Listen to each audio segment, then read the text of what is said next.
Salut à toi, j'espère que tu vas bien. Aujourd'hui, je te donne 3 règles, 3 valeurs que tu pourras appliquer dans ton quotidien.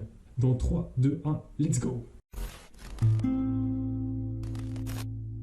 Donc, première règle, tout ce que tu dis, tu dois le faire. Donc, tu vois, toutes les fois où tu dis ouais, mon gars, moi je vais faire ça, ça, et j'ai plein d'idées pour ça, et ci, et ça.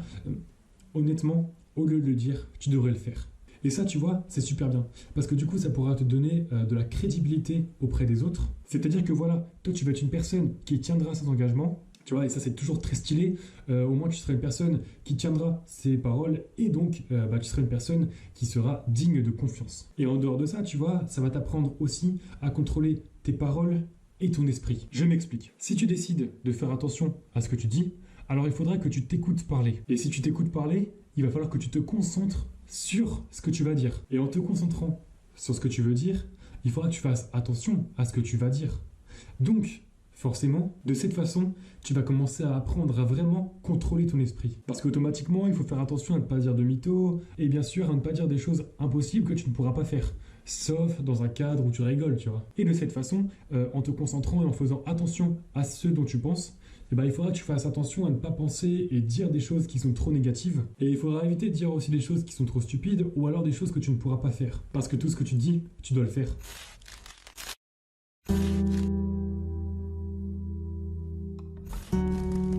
Règle numéro 2. Prends tes responsabilités. En gros, tu vois, toute ta vie, là où tu en es actuellement, tout ce qui t'arrive, les bonnes ou les mauvaises choses, il faut que tu comprennes que c'est de ta faute, c'est toi qui l'as créé. En fait, c'est ta responsabilité. Honnêtement, être la victime de sa propre vie, c'est facile. Tu es là, tranquillement, et bizarrement, c'est à toi qu'on en veut, c'est toi qu'on embête, ou alors c'est toi qui as un travail que tu n'aimes pas, ou alors c'est toi qui as un salaire qui n'est pas assez élevé à ton goût. Mais bien sûr, non, c'est pas de ta faute, c'est de leur faute.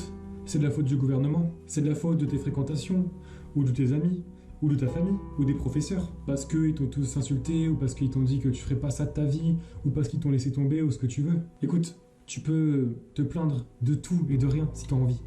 Sauf que si tu veux vraiment prendre ta vie en main, tu ne peux pas toujours blâmer les autres pour ce qui t'arrive. Et ce qu'il faut vraiment comprendre, c'est que tout le monde s'en fout de toi et de ta vie. Et c'est pareil pour moi, et c'est pareil pour tout le monde en fait. Que tu sois heureux ou malheureux, c'est ton problème. Tu vois, par exemple, si tu fais un travail que tu n'aimes pas, et que ça devient trop dur, et que tu fais un burn-out, évidemment, tu vas être triste, tu vas être un petit peu dépressif. Et puis, les gens qui sont autour de toi, ils vont l'apprendre. Ils vont être là en mode « Oh, le pauvre et tout, il méritait pas ça, c'est dommage. »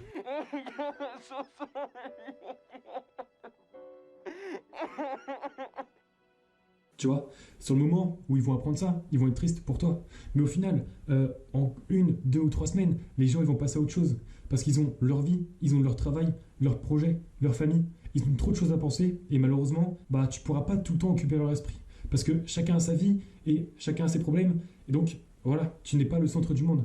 Tu es le centre de ton monde. Après, bien entendu, tu pourras toujours rentrer en contact avec eux. Si c'est des amis à toi, tu envoies un message, tu les appelles pour savoir un petit peu ce que tu pourrais faire, s'ils ont des idées, s'ils peuvent te réconforter. Mais bon, après, voilà, ce qu'il faut comprendre, c'est que personne ne viendra jamais te sauver. C'est ta vie, c'est à toi de gérer, c'est à toi de grandir, c'est à toi d'évoluer, mais les autres, ils ne pourront pas le faire à ta place. D'ailleurs, d'un certain point de vue, ce sera toujours plus facile de te faire passer pour la petite victime qui ne demande rien à personne, mais qui prend cher, plutôt que de devenir une personne qui est vraiment inspirante. Donc, deviens inspirant. Prends ta carrière, prends ta santé, prends ton physique en main. Et puis de toute façon, à force de blâmer les autres, tu vois, on se remet pas assez en question et on progresse pas. Et le problème, c'est que si tu blâmes tout le temps les autres par rapport à ce qui t'arrive, ça veut dire que d'un côté, tu acceptes que ton destin se fasse en fonction des autres. Et quand tu fais ça, ça veut dire que les autres choisissent en quelque sorte ton destin. Et c'est comme ça qu'on devient une espèce de pion ou une espèce de PNJ, tu vois. Et avec ça, t'as de moins en moins de libre arbitre, t'as tout le temps besoin de la validation des autres pour prendre une décision. Et ça, en fait, petit à petit, ça détruit ta personnalité. Parce que qui est aimé de tous ne montre pas son vrai visage.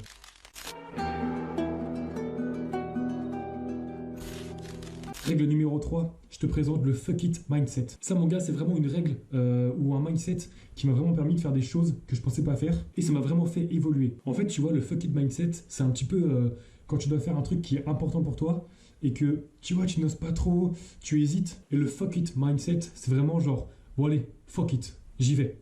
Et boum, t'y vas. Même pas le temps de réfléchir. Tu vois, c'est bam, d'un coup. Par exemple, tu vois, t'es en boîte ou t'es dans la rue, et là tu vois une fille qui te plaît, et tu n'oses pas trop y aller, voilà, tu sais pas trop quoi faire, bah au lieu de te poser des questions et de te faire des scénarios fictifs complètement ouf dans la tête, bah tu te poses plus de questions, tu te dis juste, ok vas-y fuck it, j'y vais, et on verra bien. Tu sais, c'est un petit peu comme la règle des 5 secondes, en mode 5, 4, 3, 2, 1, j'y vais.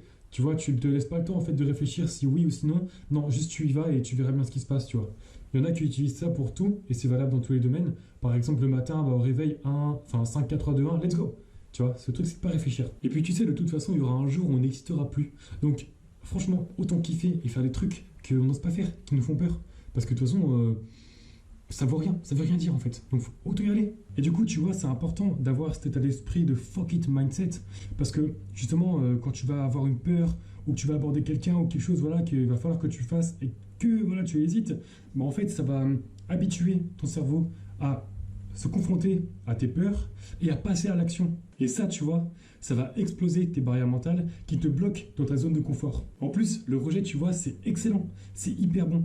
Parce que quand il y a un risque de rejet et que toi, tu y vas quand même, il faut vraiment se dire, bien joué, mec. Parce que toi, au moins, tu as le courage d'y aller. Tu as le courage d'essayer et au moins, tu fais le taf. Toi, au moins, tu ne te laisses pas paralyser par des scénarios un petit peu anxiogènes dans ta tête. Non, non, toi tu bouges, tu passes à l'action. Toi tu vois, tu essayes de le faire en vrai, donc dans le monde réel, et ça c'est excellent. Donc rien que pour l'essai, franchement, félicitations.